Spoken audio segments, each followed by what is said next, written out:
You're watching West Hartford Community Television. You're watching West Hartford Community Television.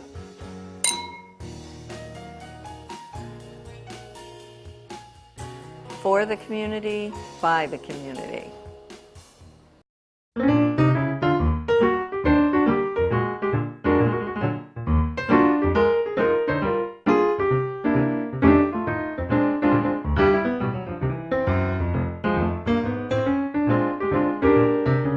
My husband and I both lost our jobs because of downsizing.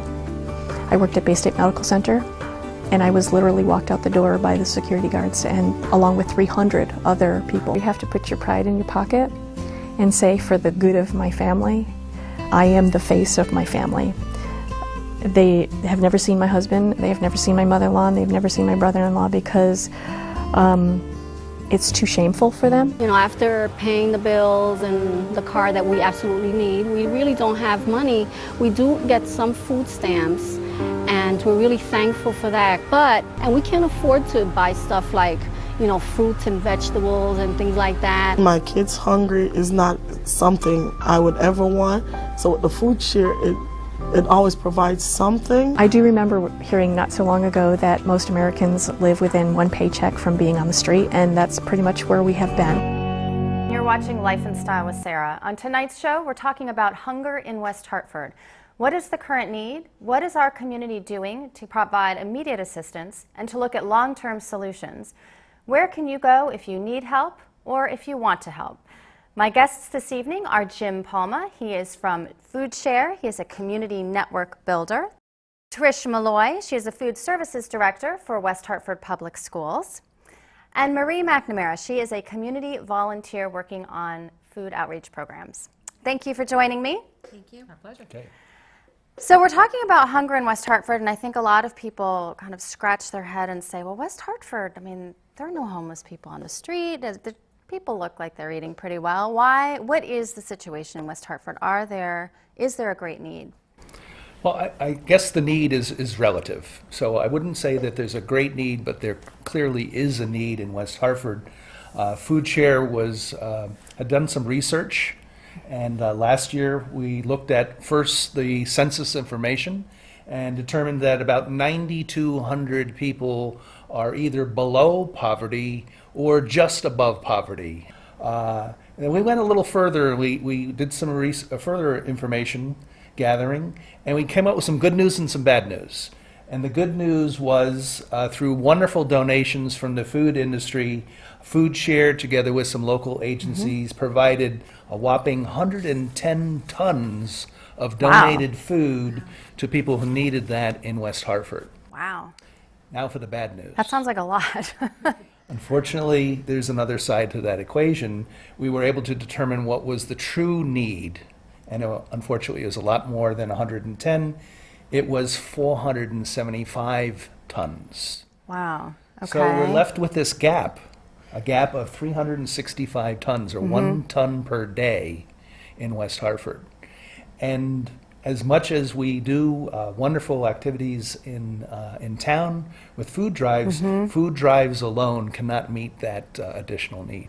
For those in need, we're providing 25% about of what's actually needed. Absolutely. So there is a big gap there. Yes, indeed. So when we talk about, well, let's talk about families with children. So Trish, the school system provides meals for families that are, it's I guess called free and reduced lunch, based on their income. Yes. So what are you seeing in the school systems as far as kids that need to take advantage of some benefits to get meals during the day? Sure. We're part of a USDA program, the National School Lunch Program, and through that program we get some funding to provide free or reduced price meals for needy families. And what we've seen in West Hartford in the past 10 years, the number of students that are eligible for a free or reduced price meal has gone from 15% of the student population to 19% of the student population. And that equates to 1,870 students in the West Hartford school system that are coming from needy families that qualify for these subsidized meals. Yes. They need some help. How many students do you serve, I guess, daily? Is it? About 4,300 student Okay. lunches per day, district-wide. Okay. And then you said there's a gap of kids that could get a free or reduced lunch that could participate that aren't participating. Yeah, if you just look at that population at lunchtime, about 75% of students that are eligible for free or reduced meals participate in lunch on an average. So if they want more, if someone is watching and they're thinking they might be eligible for that or want to participate in that, where do they find the information to do that? When school's in session, their school office has information about the program, and families can apply for the subsidized meals at any point during the school year. So it's not just in September when there's really, the majority of students are enrolling in the program. It's ongoing, because sometimes the family situation changes. As Jim mentioned, if somebody loses a job and all of a sudden, their budget is totally different, those families can apply at any point. And they can, come on and off the program, as needed throughout the year. And it's completely confidential. So some people, a barrier might be they're embarrassed or they don't want other people to know. It's a confidential, no one knows, right? Right, yes. And they can even go right to our website through the West Hartford Public School website. There's a link to the Nutrition Services website. The applications are there. They can print it off. They can mail it in directly to our office. They'd be notified directly from our office back to them. And our system in the cafeterias is also set up so that it's not known. Students come through the line, everybody has a PIN number that they're using when they get to the cash register, so no one knows Everybody how looks that the student is same. paying for their Right. meal, whether it's That's great. a prepaid account or a student that gets a free lunch. They're all going through and it all looks the same. That's great. There's a program that's near and dear to my heart because my church works on it, and we do a mobile food share truck. This is this great program that Food Share does where a truck drives up to wherever the pickup spot is, and it has fresh produce and things that are donated from different organizations, and it gets distributed. And our church started doing one of these stops, and we started about a year ago, and we had 90 people, I think, the first day, the first distribution show up. We now average 175 people every time. So, as people hear about it, more show up. It's great that we're serving those people. Of course, we'd rather not have people showing up. But so I guess the crux of it is there is need. So there's things that can be done, and there's more things that need to be done. Tell us about the two-pronged approach to talking about hunger. Yeah, it really is important that both prongs be attacked together. And one is, I think people are very familiar with the charitable approach. Someone is hungry, you feel awful, what can I give you? What can I give to my church, through the school? And so food drives are wonderful, whether it's through those organizations or a box left at the food store. There's just wonderful opportunities throughout town, and that is critically important. But as we're really beginning to understand the immensity of the problem, it doesn't but meet a quarter of the need. So the second half is looking at those underlying issues, looking at client self-sufficiency. What does a person need, in addition to the food, to help them get beyond that difficult place? Is it some help with getting a better job? Is it dealing with a medical issue? Maybe it's a spiritual issue. It could be all three. And so there are, again, wonderful services both in West Hartford or services provided to West Hartford residents, and it's making those connections.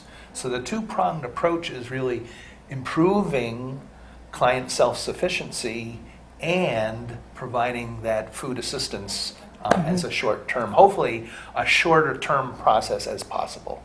So let's back up a little bit and talk about when we define someone who's in need or who's hungry, there's a spectrum of that, right? Absolutely. So talk a little bit about that. What is a person, at the beginning I said we don't have homeless people really that we see on the streets in West Hartford, so we assume people are getting their meals, but they aren't. So who are the people, who are these people that are not getting meals? Are they neighbors? Are they in a certain section of town? What does that look like? What does hunger look like for people?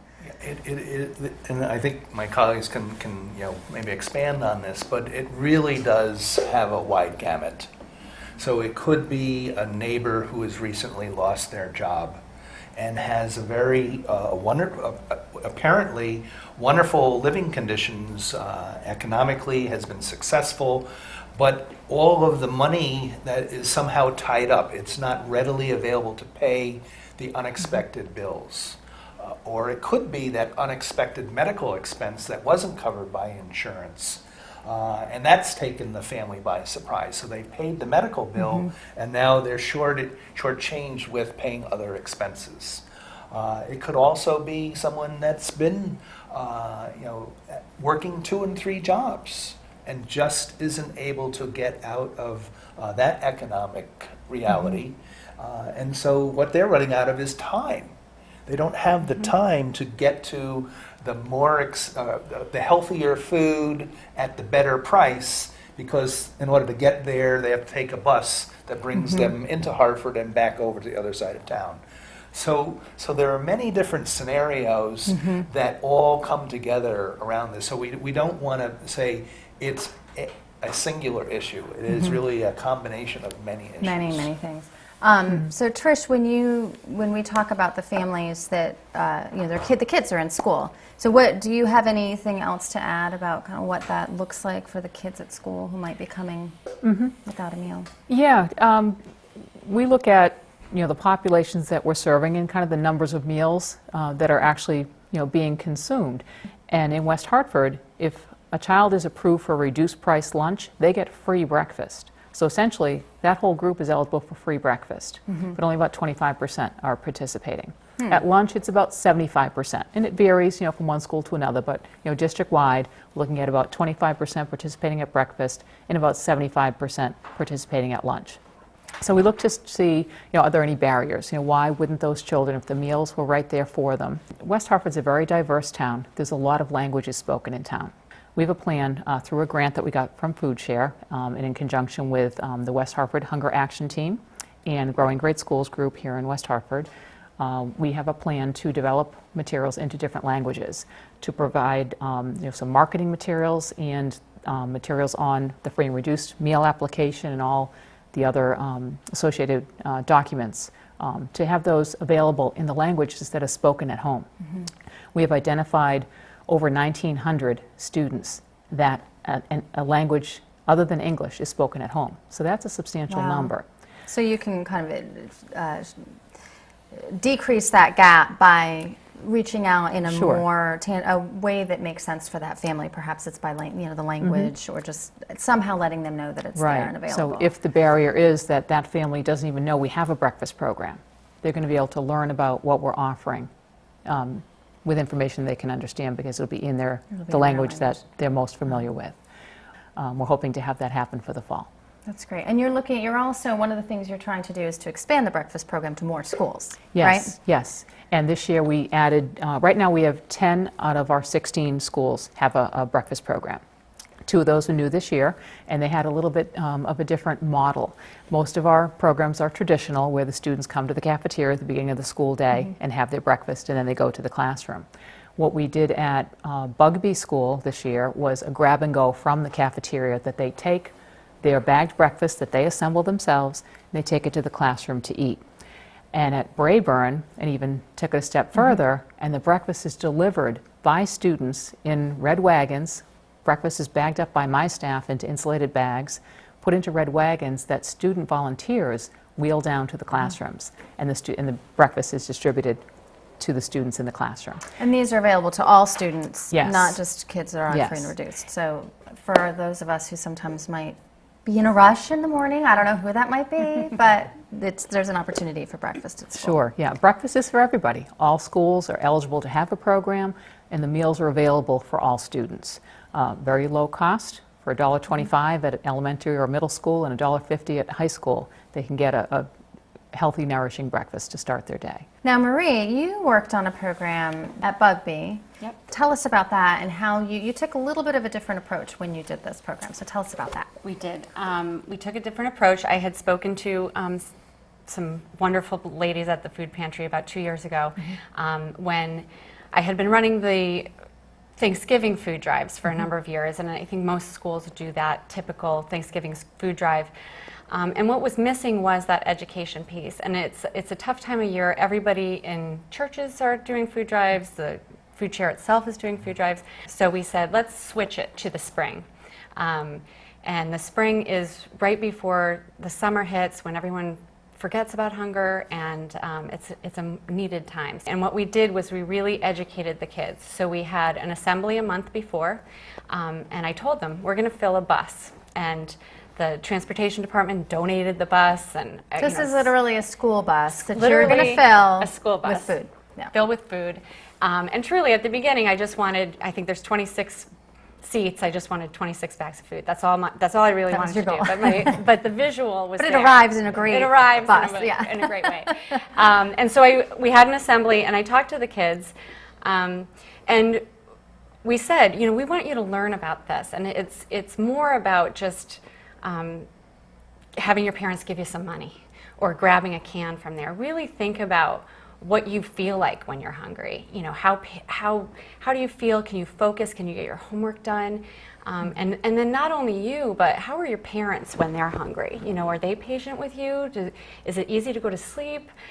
Really get to that feeling of it. And they did. I have to hand it to them. They really thought about it. And then take it to that next level of how do you think about other people when they're hungry? Does it make you really sad? And sometimes that makes you sad, but when you help people, how does that make you feel? Mm-hmm. That makes you feel great. So don't worry about the sad when you're that young at elementary school. Think about how great it would be to do this and to fill the bus. So what we did was we had each day it was only 4 days, it was a short amount of time. Mm-hmm. Every day we had facts about hunger, the numbers that are needed to fill a bus, the definitions of food insecurity versus other parts of the world, and what we were lucky enough to have places like Food Share here in West Hartford, and what they can do. Have a neighborhood food stand instead of a lemonade stand. Mm-hmm. Have neighbors bring boxes of pasta, granola bars. We made it very specific for them, and really feel that way. And then to add to it, I got a big trophy, and so there was a contest. So every day after school, the kids would count every classroom, they would log it, they would push all the food so they could feel how much that feels like, how much it looks mm-hmm. like. It was very impressive. And I have to say, what I heard over and over from the teachers and from the students, to walk in every morning and see that amount of food, which doesn't even attempt to mm-hmm. fill the need, it was powerful to them, right. Because to them that was great. And so when they did win the prize and the news, that it was a big success for them. So the angle you took was not just bring in a can of food, which we all hear our church does it at Christmas time or whatever, is really understanding why you're doing it and going beyond just let's collect as many cans as possible, but why are we doing this and what does hunger feel like and how does that impact your education and your ability to do a job, and which is great, because I think that piece does get missed. You had mentioned neighborhood food drives, and I had remembered this little fact. So I want to do a plug for an organization that does neighborhood food drives really quick. Mm-hmm. It's called Food for West Hartford. Are you familiar with this group? Mm-hmm. Are you familiar? Yeah. Okay. So it's called Food for West Hartford, and basically they are a grassroots organization, and what they're doing is they're just providing the template to have a neighborhood ongoing monthly food collection service. And part of the reason why they started it was because they wanted a way for kids to be involved in collecting food and helping out the food pantry. So if you're interested in doing one of these food drives and learning more, it's foodforwesthartford.org. They have 15 streets that are doing food drives now, and you can add your street if you so choose to be a champion of a neighborhood food drive. So I thought that was very exciting. I wanted to plug them. So let's go back to, we had said two-prong approach. There's the immediate work, which is things like filling a bus mm-hmm. or getting more people to take advantage of school lunch programs. What about long-term? It seems like a huge problem, and how do we think about solving the problem? One of Food Share's motto is you're going to keep working until Hunger, what is the tagline? When Hunger stops, so will we. When hunger stops, so will we. So you're working on a program to try and help communities look at the problems of hunger. Do you want to talk a little bit about Trish that? had mentioned it earlier. We have a fabulous group that's been meeting since September called the West Hartford Hunger Action Team, and I'm very proud to be associated. I also live in West Hartford, so Oh, great. it's Okay. near and dear to my heart. But there are many teams in the area throughout Hartford and Talon counties. But that's not really the point. The point is a local community, in this case West Hartford, getting individuals who live, work, or worship here in West Hartford and have some connection to this food insecurity issue. They themselves may at some point have needed that assistance, or their church has a program such as yours, or the West Hartford Public Schools through Trish's office. So we have wonderful players that are engaged, and the idea is to really ask the people around the table, why are people hungry in West Hartford, and together, what can we do about it? So jumping ahead, we've talked a lot about some of the shorter term issues, which are critically important. So I don't want to minimize them because You need food on the table every night. people are hungry today. we Hope need to have it feed every them day, today. right? So that is not at the expense of the longer term issues. But at the same time, we don't want to just focus on the short term. We want to actually have a longer term solution. And so we pose these challenges and saying, okay, now that someone is receiving, their children are receiving all the meals possible at school, and maybe that we can, in the future, talk about some programs during the summer months. So that's an ongoing discussion. But there's some knottier problems, and they come into a broad area of access. And I'll just pick on one as an example. The lack of access to affordable transportation. So And you're talking specifically in West Hartford. specifically Yes. in West Okay. Hartford, there are many families that do not have access to local transportation. They don't own their own car, or where they live is not near a bus route, or when it is near a bus route, the bus route doesn't necessarily make it convenient to go food shopping. Most bus routes are designed to bring you to and from work, and they do a pretty good job of that. But if you think about when most people go food shopping, it's after you get out of work or on the weekends. Right. And when are most bus schedules kind of on their downtime, those exact same Right, times? so it's much less So convenient. it's changing the dynamics and having people come and say, why is it that our bus schedules aren't making it convenient to get to food shopping destinations?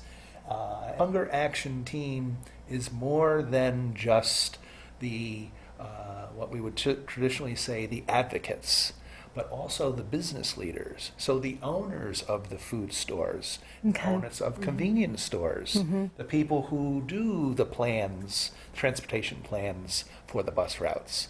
So we're really trying to bring in a wide variety of players because we're being very honest with ourselves and saying, I don't really have all the answers, but I have a whole lot of questions. Who can we go to get better answers to our questions? Okay. And that group, do you have to have a specific affiliation? Can anyone be part of the team? If someone says, that sounds really cool, I want to work on the long-term solution, can anybody join? Absolutely. We're wide open. I think the personal selection criteria would be, do you have a passion about trying to address these issues around food insecurity? If the answer to that is yes, you're most welcome. Okay. Now, we've mentioned food insecurity a couple of times. Can you just, I don't think we've defined what food insecurity means. Who wants to do that? Marie? I can give it a shot. Okay. What I explained to the kids as food insecurity is not knowing where your next meal is coming from.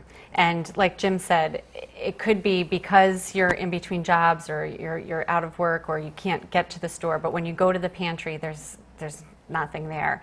And to understand that is that most people in West Hartford aren't thinking that way. Right. But not knowing where your next meal is coming from. So someone who's food insecure might have say their kids might be getting their meals during the school day at school, and they might have enough for 3 out of the 4 weeks of the month, but then that last week, they're not sure what's going to happen. Right. So it's not that they never have food, it could be spotty or just... I think spotty is a very good adjective. Yeah. It's a very common approach. So either during the summer months, because they have less access to school, or because the food pantry, people are not, they're on vacation, and I know your message to the kids is, Right. you know, Hunger doesn't take a vacation. Yet the donors tend to take a vacation. So there's a lot of play. The time of year is an important factor, as well as how many days or weeks out of the month someone actually has food or doesn't have food. I know I didn't mention this when we were talking at the beginning about statistics, but the food pantry in West Hartford, they serve over 700 households annually. Each month, about 20 to 25 new families register for the first time. On average, 325 bags of food are distributed from the Town Hall Pantry each month, and this is up 500% from 2008. So those the woman who runs that whole program said they expect the numbers are going to increase because the SNAP benefits that some of us know as food stamps are going to decrease. So it's a big nut to crack, right? And summer is a time where the food pantries are low. So if someone wants to help in any way, shape, or form, either immediate or long-term strategy, they can join the action team for long-term strategy. And that's West Hartford based. If they want to volunteer, say, with Food Share, how do they do that? By going to our website, www.foodshare.org, and there are quite a number of opportunities. And, we'd be happy to make those connections for you. Okay, and Trish, you had already mentioned if people want to try and take more advantage of the breakfast and the school lunch, they can go either to their school or to the website. To their school office or to our website, which is, we have from the West Hartford Public Schools main site, there's a link to the Nutrition Services page. Okay. And then Marie, if someone wants to fill a bus at their school, how do they do that? They can contact me. My personal email is themac6@comcast.net. And every step of the way, I made sure I wrote down what worked, what didn't work, things that I thought the kids really approved of, but I'd love to have it go across the board. We could have a school-wide competition. Wouldn't that be great? That would be great. That would be great. Yeah. And also, if you need more information about the West Hartford Food Pantry, you can call the number that's on your screen for the West Hartford Department of Human and Leisure Services, and they can help you out, not only with food, getting some emergency food assistance, but also with all sorts of the other issues that cause problems and cause food insecurity. Thank you for joining me. We covered a lot in a short amount of time. Thank you for all the good work you do. I'm Sara Connor. You're watching Life and Style with Sara. Don't forget to tune in next month to a brand new episode. Things have changed. Volunteer isn't just a noun anymore. It's a verb. Volunteers are doers. They see the big picture. They know that hunger is a symptom. The only way to solve it is to get to the root of the problem. They don't get overwhelmed by national statistics. They start with their neighbors.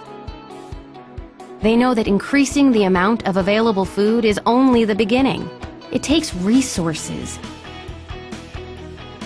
mentoring, and total community involvement. So are you ready to really volunteer? To join the doers? It's time to make a difference. It's time to solve hunger. It's time to join the movement.